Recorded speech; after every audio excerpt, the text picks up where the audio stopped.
I strolled down the Castleboro Lane to the keeper's lodge, my old home. A rambling feeling came over me, and further I did roam. On down the leafy pathway to Newtown's one-arched bridge.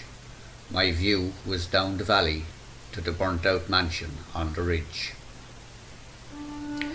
It's now 90 years ago since the fire burned so bright, and the flames lit up the countryside on that February night. With war and conflict all around, some thought burning mansions wise. That night when the match was struck was the start of your demise. Your gardens, like your mansion, were the finest ever seen, with granite steps and marble fountains and stately yews so green. The waterfalls, lakes and mooring pier all looked so fine and grand. Now your mansion is a ruin, your gardens are farmland. I remember the big field days on the 29th of June, when the crowds arrived from miles around and assembled at the ruin. The children explored the rooms and the cellars down below, and pretended they were lords and ladies that graced this mansion long ago. The rifle range, the swinging boats, all did a steady trade, and to the parish funds did go the money that was made. The ice cream stall, the tea tent, and it packed to the door, and not room for another couple on the concrete dance floor.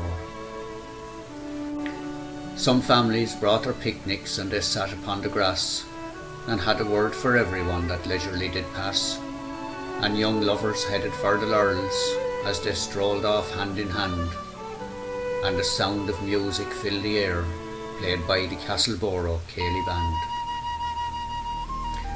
And evening time it came so soon, and homeward we did make. We walked across the waterfall at the end of the big lake, and up through Lennon's meadow reluctantly we'd go, away from Castleboro in the valley down below. But today I wandered further as the river flowed, and I saw the ancient castle of Ballyboro, as it battles against the elements to stand up straight and tall. The battle it is losing, as some parts are about to fall. And Rhymes' old house and farmyard, alas, we'll see no more, where the music of the whistler flute would greet you at the door. The three-arched bridge beside the wood, 2 arches are now dry, a sign of wider waters here in the years gone by. I rambled on aimlessly where I remember trees so tall.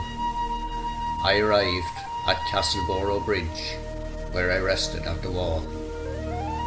The porter's lodge at the entrance gates, where once lived Tom O'Toole, and a little further on once stood Lady Carew's embroidery school. Then I followed by the Boro's bank, past the site of Coppin's Mill, and out on to Deacon's Moor in the shadow of Padder's Hill. I stood upon the metal bridge, where lords and ladies strolled. The beauty down the valley before me did unfold. To the meeting of the waters, once the outlet from the lake, Moore would have been inspired if this route he had to take. And I saw the old Grand Lodge above the ash tree hole, and on to Knocknagoppel Bridge I leisurely did stroll. I headed up the green lane, heading for Coolot, past where Hickey's Lodge once stood. Now there's a new house on the spot, and Killegny School is now closed down and won't open any more. The signs of emptiness are seen by the weeds growing at the door.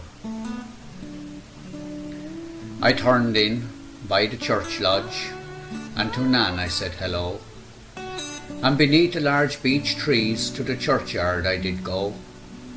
I paid respects to friends and people I once knew, and I said a little prayer at the grave of Lord Carew. For Carews made Castleboro, they were present at the birth, and over the years they created a little piece of heaven on this earth. They left behind a legacy which we did not accept.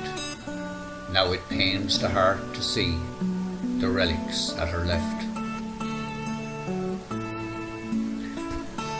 In my dreams I've seen your splendour, as in the days of yore, with swans swimming on your lakes and peacocks at your door, your walls adorned with tapestries and rooms fit for a queen. I awaken disappointed when I realise it's but a dream. Now I'm back to where I started, in the Castleboro Lane, and time stands still for no one, and nothing stays the same.